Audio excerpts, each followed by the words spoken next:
മുസ്ലിങ്ങൾ എന്ന് പറഞ്ഞാൽ ഇങ്ങനെയൊക്കെയാണ്, സങ്കുചിതമായ എല്ലാ കാര്യത്തിലും ഉൾവലിഞ്ഞ് വീട്ടിനകത്ത് ഇങ്ങനെ ഇരിക്കുക എന്നുള്ള ഒരു രീതിയിലേക്ക് കൊണ്ടുപോകാം, ഇങ്ങനെ ഓരോരോ വിവാദങ്ങൾ ഉണ്ടാക്കുമ്പോഴും. ആ നിലവിളക്ക് അന്ന് അവരുപയോഗിച്ചിരുന്ന ഖുർആൻ വായിക്കാൻ പറ്റും, പിന്നെ എങ്ങനെ അതിനൊരു അനിസ്ലാമികമാകാം? സമുദായത്തെ 6-ാം നൂറ്റാണ്ടിലേക്ക് പിന്തിരിപ്പനായിട്ട് അങ്ങനെ കൊണ്ടുപോകാണ് ചെയ്യുന്നത്. ഇതൊക്കെ പിന്തിരിപ്പൻ ആശയങ്ങളാണ്. ഇവരിൽ ഏത് കാലത്താണ് ജീവിക്കുന്നത്? അത് വലിയ ഒരു പ്രശ്നം തന്നെയാണ്. എന്തിനു വേണ്ടിയാണ് ഇത്? ആരെ സംരക്ഷിക്കാൻ വേണ്ടിയിട്ടാണ് ഇവരൊക്കെ ഇങ്ങനെ പറയുന്നത്?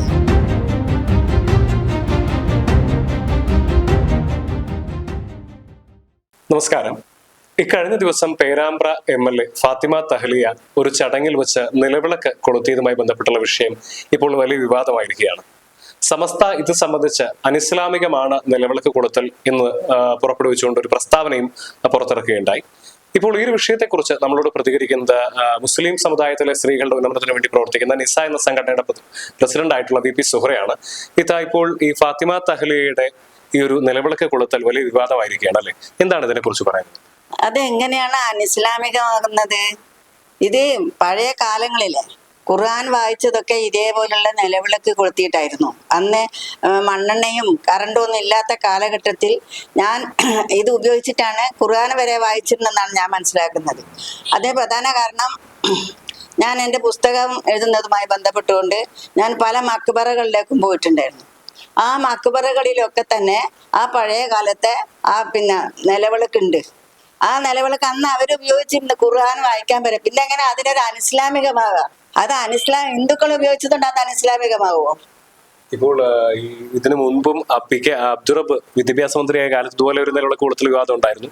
ഇപ്പൊ അതിനുശേഷം ഇപ്പൊ വീണ്ടും ഒരു നിലവിളക്ക് കൊളുത്തൽ വിവാദം ഉണ്ടായിരിക്കണം. അപ്പൊ ഇത് ഈ ഒരു സമുദായത്തെ പിന്നോട്ടടിക്കുന്ന തരത്തിലുള്ള, സമുദായത്തെ 6-ാം നൂറ്റാണ്ടിലേക്ക് പിന്തിരിപ്പനായിട്ട് അങ്ങനെ കൊണ്ടുപോകാണ് ചെയ്യുന്നത്. ഇതൊക്കെ പിന്തിരിപ്പൻ ആശയങ്ങളാണ്. ഇവരിൽ ഏത് കാലത്താണ് ജീവിക്കുന്നത്? പിന്നെ അത് മാത്രമല്ല, ഒരു സ്ത്രീ എന്ന നിലയിൽ അവരൊരു അധികാര കേന്ദ്രങ്ങളിലേക്ക് വരുന്ന എന്നത് തന്നെ വലിയ ഒരു പ്രശ്നങ്ങളായിരുന്നു. അന്ന് തന്നെ അവരൊന്ന് മുമ്പളെയൊക്കെ ചെയ്തിട്ടുണ്ടായിരുന്നു. അത് മുസ്ലിം ലീഗ് അത്ര അംഗീകരിച്ചില്ല എന്നാണ് ഞാൻ മനസ്സിലാക്കുന്നത്. അപ്പം പുരോഗമനമായ ചിന്താഗതി ഈ ആധുനിക കാലത്തും ഇവരൊക്കെ പിന്നോട്ടടിക്കുന്നത് എന്തിനാണെന്നാണ് മനസ്സിലാകാത്തത്. ഒരു പെൺകുട്ടി അധികാര കേന്ദ്രങ്ങളിലേക്ക് വരുമ്പോൾ നമുക്ക് അഭിമാനം തോന്നുന്നത്. കാരണം മുസ്ലിം സ്ത്രീകളെ സംബന്ധിച്ചിടത്തോളം എന്നും പിന്നോക്കം നിന്ന വ്യക്തികളാണ്. അപ്പൊ അവരിപ്പം മുന്നോട്ട് വരുമ്പോൾ നമുക്ക് വളരെയധികം സന്തോഷം തോന്നുന്നത്. എല്ലാവരും അധികാര കേന്ദ്രങ്ങളിലേക്ക് വരണം, അതാണ് ഞങ്ങൾ ആഗ്രഹിക്കുന്നത്. അതിനിടയിൽ അതിന്റെ ഒരു അസഹിഷ്ണുതയാണ് ഇങ്ങനെ പല കാരണത്തിലും കാണിക്കുന്നത്. ഞാൻ പറഞ്ഞത് ഈ നിലവിളക്ക് എന്ന് പറഞ്ഞത് ഒരിക്കലും അനിസ്ലാമികമല്ല. അതാണ് ഞാൻ നേരത്തെ പറഞ്ഞത്. അടിസ്ഥാനപരമായി പണ്ട് ഖുർആൻ വരെ വായിക്കാൻ ഉപയോഗിച്ചിരുന്ന ഈ നിലവിളക്ക് ഇന്നും അതൊക്കെ അവിടെ തന്നെ ഉണ്ട്. പല മുസ്ലിം വീടുകളിലും ഉണ്ട്. അത് ഞാൻ പോയി നേരിട്ട് കണ്ടതാ. പിന്നെ എങ്ങനെയാണ് അനിസ്ലാമികമാകുന്നത്? അല്ല, വെളിച്ചം എന്ന് പറഞ്ഞ ഒരു വിളക്ക് കത്തിക്കാന്ന് പറയുന്നത് ഒരു വെളിച്ചമാണ്, പ്രകാശമാണ്. പ്രകാശമല്ലേ വേണ്ടതല്ല, ഇരുട്ടാണോ വേണ്ടത്? ഇത് ഇരുട്ടിലേക്കാണ് ഇവർ പോകുന്നത്. ഇപ്പോൾ ഇതിനകത്ത് നമ്മൾ ശ്രദ്ധിക്കേണ്ട ഒരു കാര്യം എന്ന് പറഞ്ഞു കഴിഞ്ഞാൽ, ഇപ്പോൾ കാലാകാലങ്ങളായിട്ട് ഈ പറഞ്ഞ പോലെ മുസ്ലിം സമുദായം വലിയ അവഗണനയൊക്കെ നേരിട്ടൊരു കാലം ഉണ്ടായിരുന്നു. ഇപ്പൊ അവിടെ നിന്നൊക്കെ വന്ന് ഉയർന്നു വരികയാണ് സമൂഹത്തിന്റെ എല്ലാ മേഖലകളിലും സ്ത്രീകളടക്കമുള്ളവർ. കഴിഞ്ഞ വർഷം നമ്മൾ കണ്ടു പൈലറ്റ് ആയിട്ടുള്ള ഒരു പെൺകുട്ടിയുണ്ട്. അപ്പൊ ആദ്യമായിട്ടാണ് മുസ്ലിം ലീഗിന് ഒരു വനിതാ MLA പോലും ഉണ്ടാവുന്നത്. അപ്പൊ അതിനൊക്കെ ഈ ഇത്തരം വിവാദങ്ങളൊക്കെ ഉണ്ടാവുമ്പോൾ അതിന്റെ ഒരു ശോഭ കെടുത്തി കളയുകയാണ്. പിന്നെ തീർച്ചയായും അതിന്റെ ശോഭ കെടുത്തുക മാത്രമല്ല, മറ്റുള്ളവര് വരുന്നതിനെയും കൂടി അത് തടയപ്പെടുന്ന ഒരു രീതിയിലേക്കാണ് അത് പോകുക. അതിന്റെ ആവശ്യമില്ല. ഇന്ന് സ്ത്രീകളുടെ സ്വാതന്ത്ര്യത്തെയാണ് നിഷേധിക്കപ്പെടുന്നത്. സ്ത്രീകളുടെ സ്വാതന്ത്ര്യത്തെ നിഷേധിക്കുക എന്ന് പറഞ്ഞത് അത് ഒരു മനുഷ്യാവകാശ ലംഘനയല്ലേ? ഇത് എന്തെങ്കിലും ഒന്ന് പറഞ്ഞാൽ അതിന്റെ മേലെ സ്ത്രീകളുടെ മേലെ മെക്കിട്ട് കയറാന്നുള്ളതാണ് ഇവരുടെ കാര്യം. സ്ത്രീകളൊന്നും ചെയ്യാൻ പാടില്ല. അപ്പം പള്ളിയിൽ പോകുന്നതിന് വരെ പ്രശ്നങ്ങളാണ്. ആരാധനാ സ്വാതന്ത്ര്യത്തിന് പോലും ഇവിടെ വിലക്കുകളാണ്. അപ്പൊ മക്കയിലൊക്കെ ഒരുമിച്ചിരിക്കുകയും ഒരുമിച്ച് കബയിലൊക്കെ പോകുമ്പോൾ ഒരുമിച്ചിരിക്കുമ്പോഴും ഇവിടെ വന്നാല് വേർതിരിവാണ് എല്ലാ കാര്യത്തിനും. അപ്പൊ അതൊക്കെ അരാജകത്വമാണ്. അങ്ങനെയൊക്കെയാണ് ഇവർ സംസാരിച്ചു കൊണ്ട് നിൽക്കുന്നത്. അപ്പൊ അതുകൊണ്ട് തന്നെ ഞാൻ പറയുന്നത്, ഇത് മുസ്ലിം സ്ത്രീകളെ സംബന്ധിച്ചിടത്തോളം വിദ്യാഭ്യാസപരമായൊക്കെ വളരെയധികം മുന്നോട്ട് വന്നിട്ടുണ്ട് ഇപ്പൊ മുസ്ലിം സ്ത്രീകള്. അപ്പൊ അത് ആശാവഹമായ കാര്യമാണ്. പഴയ കാലമൊന്നുമല്ല. ഈ കാലഘട്ടത്തിലും ഈ ആധുനിക കാലഘട്ടത്തിലും ഇങ്ങനെയൊക്കെ പറയാന്ന് പറഞ്ഞാല് അത് വലിയ ഒരു പ്രശ്നം തന്നെയാണ്. എന്തിനു വേണ്ടിയാണിത്? ആരെ സംരക്ഷിക്കാൻ വേണ്ടിയിട്ടാണ് ഇവരൊക്കെ ഇങ്ങനെ പറയുന്നത്?